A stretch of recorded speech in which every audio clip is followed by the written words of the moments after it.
call this council meeting to order at 6 p.m. I need a motion for adoption of the minutes, please.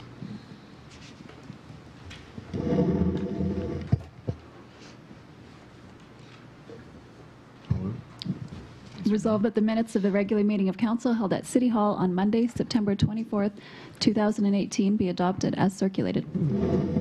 Moved by Councillor Buds and seconded by Councillor Draycott. All those in favor? And that's carried. We have no delegations this evening, and believe it or not, we have no hearings. So we're going to move right into committees. First up is Finance Legislative Property Committee. Councillor Buds, please. Yes, I have a couple of items on my committee's agenda this evening. All of them we've already dealt with. So we'll start with the Utility Infrastructure Reserve. This is not news to council and with respect to our desire to start a new reserve specifically for utility. And we gave this item first reading already. And so it is the recommendation of the committee, and I so move that the Council of City of Portage la Prairie give second reading to the Utility Infrastructure Reserve Fund bylaw 18-8678. Moved by Councillor Buds and seconded by Councillor Wall. Any comments or questions on the motion? All those in favor of the motion? And that's carried. And finally, that bylaw 18-8678 be read a third time, finally passed, signed, and sealed. Moved by Councillor Buds and seconded by Councillor Wall. All those in favor of the motion? And that's carried.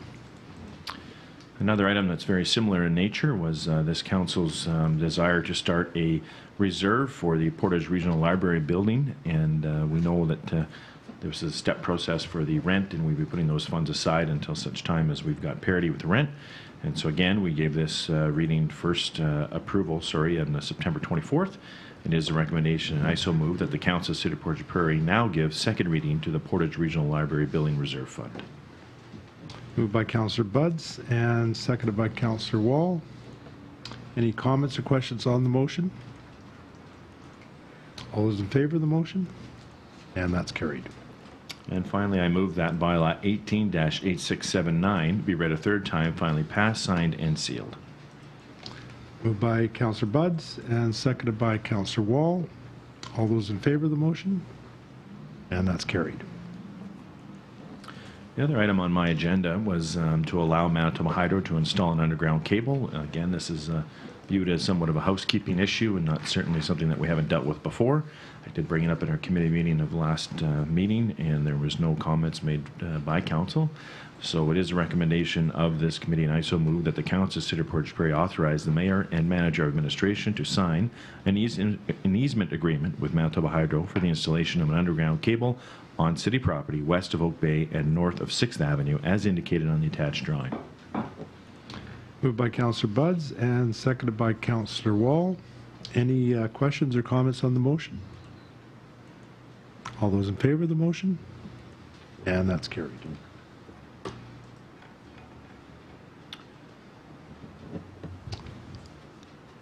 And Councillor Buds, that concludes... that does conclude my report, and I think I'm going to be stepping in for... Okay, next up is City Planning and Economic Development. Councillor Buds for Councillor Dreger. Perfect. So a couple items here. There's some subdivisions. The first one being consideration of an application for subdivision of Lot 574 and Plan 66 to consolidate with an adjacent title. And so an application for subdivision has been completed and submitted by Nathan Pito, the City Manager of City of Portage la Prairie. The applicant owner proposes to subdivide 4.5 feet of Lot 574, Plan 66, to consolidate with the adjacent property owned by Ricky and Rochelle Saltise. The residential lot contains a dwelling and is serviced by municipal sewer and piped water and access from 2nd Street Northeast, and the use of the residual lot will not change. Now, variance order will be necessary to vary the minimum site requirements from 464.5 meters squared to 262.9 meters squared, and the minimum site width requirement of 5.2 meters to 8.868 meters. So we do circulate these types of things, and you can see, council can see that Bell MTS had no easement required, Shaw, no easement required. The planning district did recommend approval for this, and land titles, 2 lots of subdivision is required. So Community and Regional Planning recommends the approval of the subdivision be conditional upon the approval of a variance for the residual lot as noted above, to deal with that one comment. So it is a recommendation of the committee, and I so move that the Council of the City of Portage la Prairie approve the subdivision of Lot 574, Plan 66, PLTO, and River Lot 64, Parish of Portage la Prairie, to consolidate with the adjacent property, conditional upon the approval of the residual lot variance. Moved by Councillor Buds and seconded by Councillor Fraze. Any questions or comments on the motion? All those in favor of the motion? And that's carried. And the second subdivision was for Andre and Angela Bouchard, and the consideration of the application for a subdivision of Lot 1, Block 2, Plan 2079, and River Lots 93 and 94 to form 3 lots. And so this application for subdivision has been completed and submitted by the Bouchards, and they wish to subdivide their present holding into 3 residential lots. And you can see the breakdown there of just over 1,000, and then 2 lots reducing in size under 1,000 meters. At present, there's a residence on Lot 2 that is serviced by an individual well and septic field, and the applicants are proposing to remove the dwelling and decommission the field and well. The new lots will be serviced with pipe water and municipal sewer, and access is gained from Alexander Avenue. A variance order will be necessary to vary the minimum site width of proposed Lot 3 to 5.24 meters, and we would deal with that in the future. So again, as I mentioned before, there's comments that are circulated, we do the circulation asking for comments, and so from Sustainable Development, the applicant is to provide them with the statement that the septic field is decommissioned, and that will not be an issue. This time, Manitoba Hydro does say an easement agreement is required, as well as Bell MTS, and this has already gone through the Portage la Prairie Portage la Prairie Planning District, who recommends approval of this. Community and Regional Planning recommends approval of subdivision subject to obtaining the above-mentioned variance, similar to our last subdivision.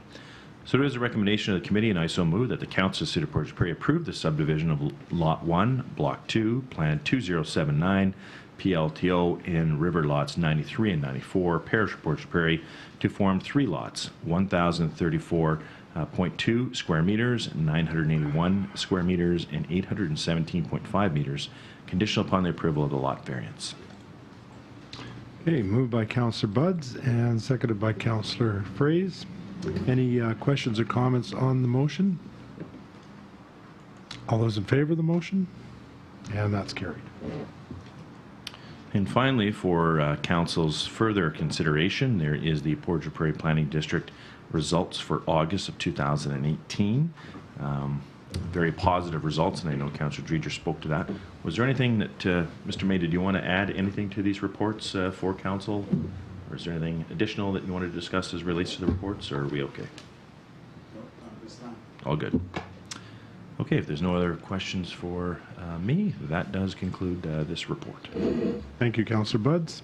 Community Services Committee, Councillor Fraze, please. Thank you, Worship. Community Service Committee has nothing tonight. Thank you. Waterworks Committee, Councillor Wall. Waterworks Committee has nothing this evening, Your Worship. Thank you, Councillor Wall. Transportation Committee, Councillor Draycott. Thank you, Your Worship. Nothing in Transportation and Council this evening. And Public Safety Committee, Councillor Espy. Thank you, Your Worship. Public Safety Committee has nothing to report. Okay, thank you. We have no deferred business. However, we have some new business. And Councillor Espy, this is Public Safety Committee business. Thank you, Your Worship. The issue is to renew the 911 services agreement. The City of Brandon has requested the City of Portage la Prairie renew its agreement for the provision of 911 services. The agreement, dated September 21st, 2018, would be from the date of execution until further notice unless extended, renewed, or terminated as provided. The City of Brandon has provided a new agreement for the City of Portage la Prairie to sign for the provision of 911 services. These are established using the following calculation.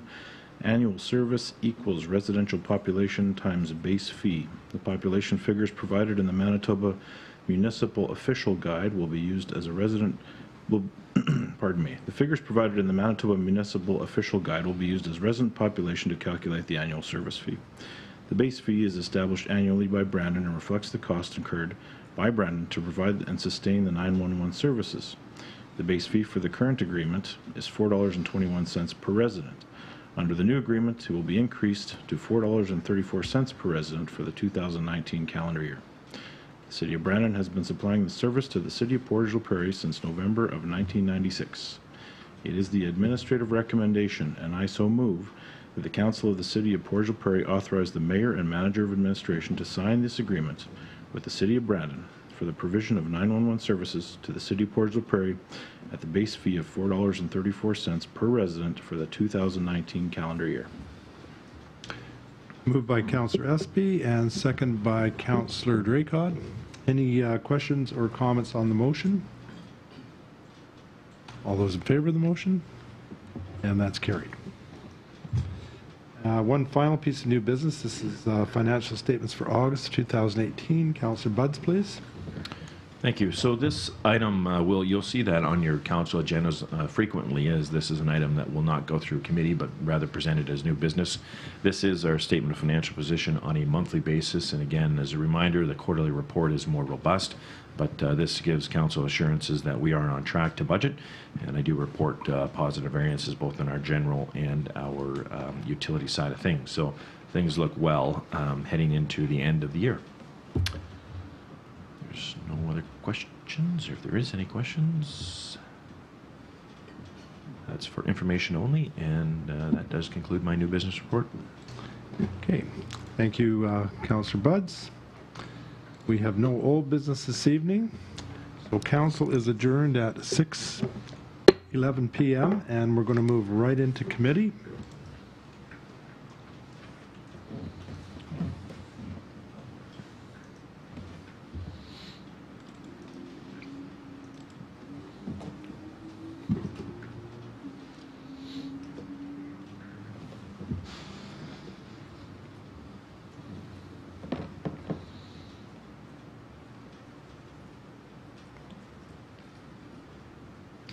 And we'll call committee to order at 6:12 p.m.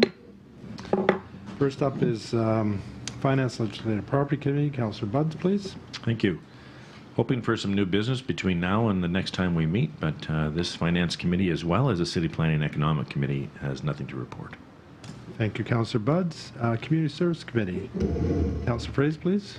Thank you, Worship. Community Service Committee has nothing on the agenda tonight. Thank you.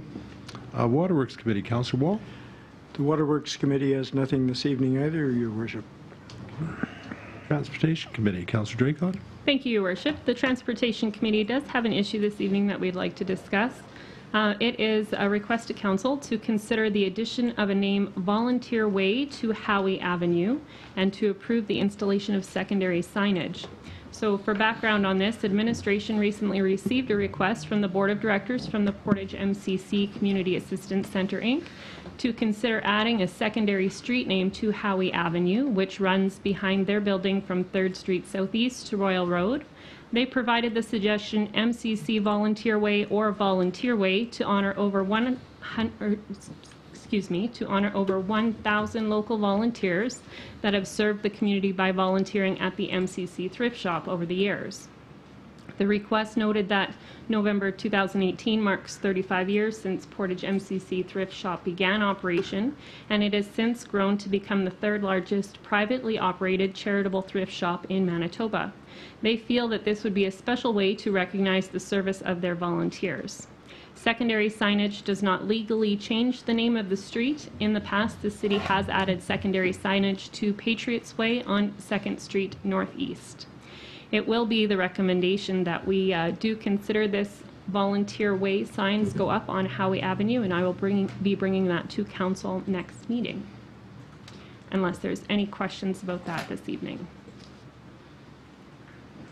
No?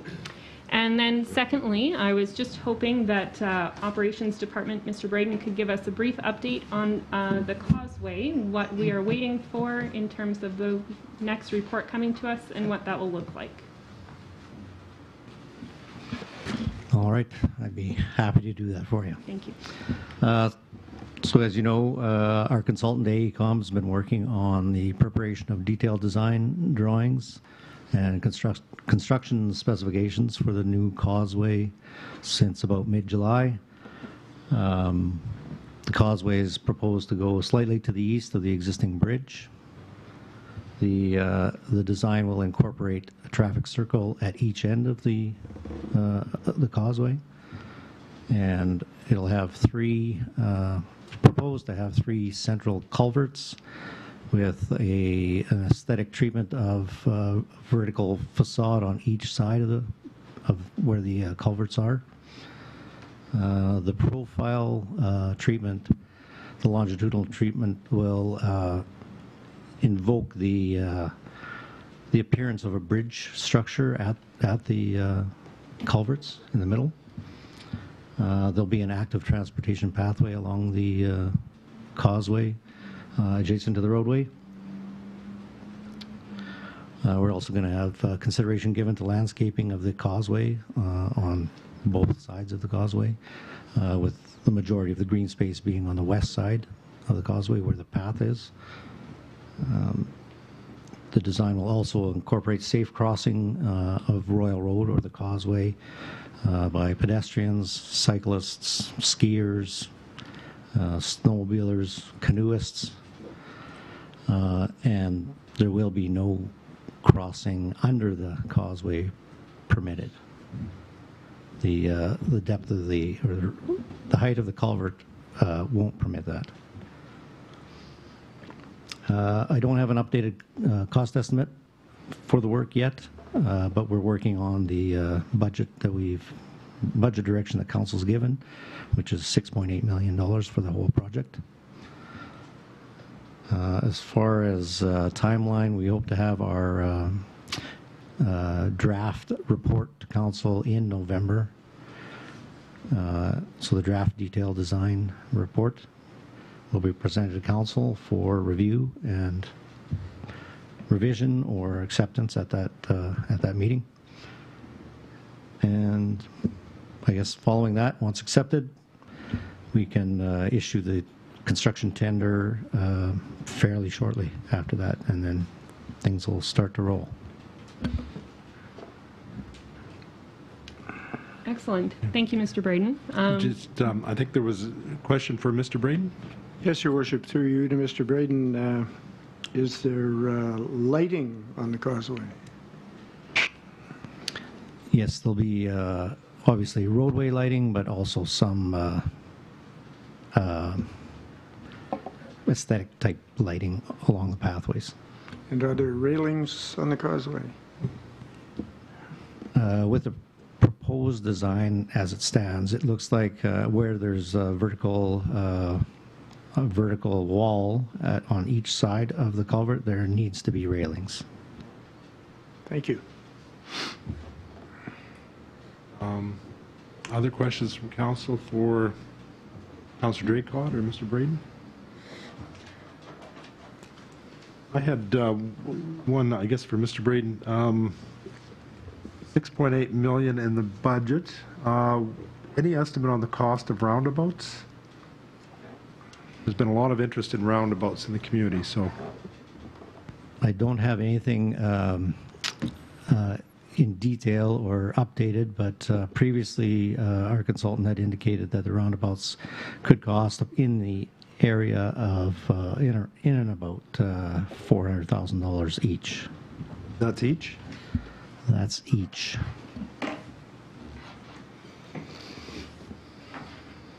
Okay, one final question. Is there an option of having one roundabout, or do you have to have two? That question was posed to our consultant some time back, and they indicated that the one roundabout would not be effective. They need to be operating in tandem.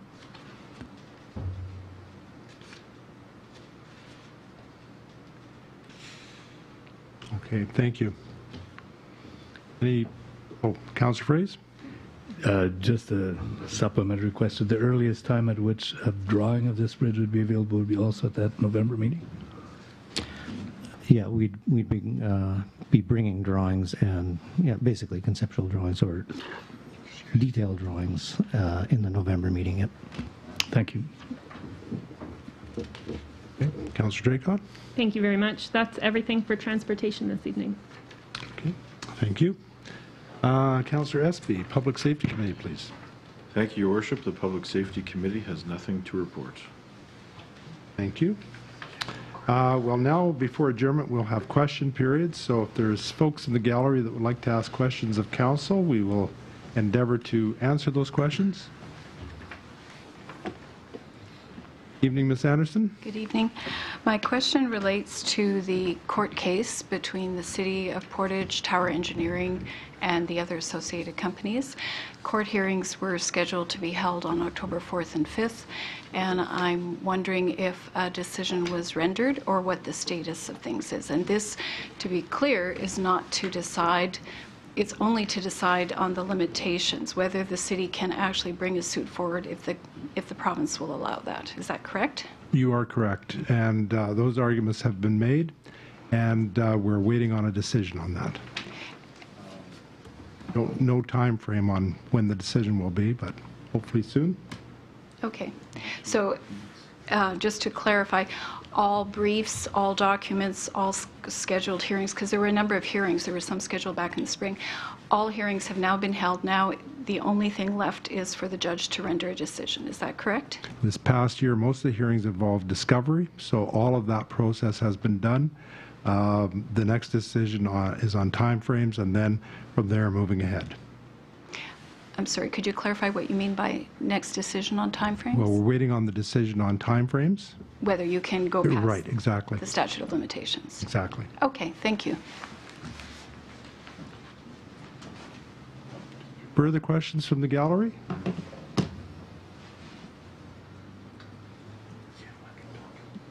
Going once. Do you have a quick question, Mickey?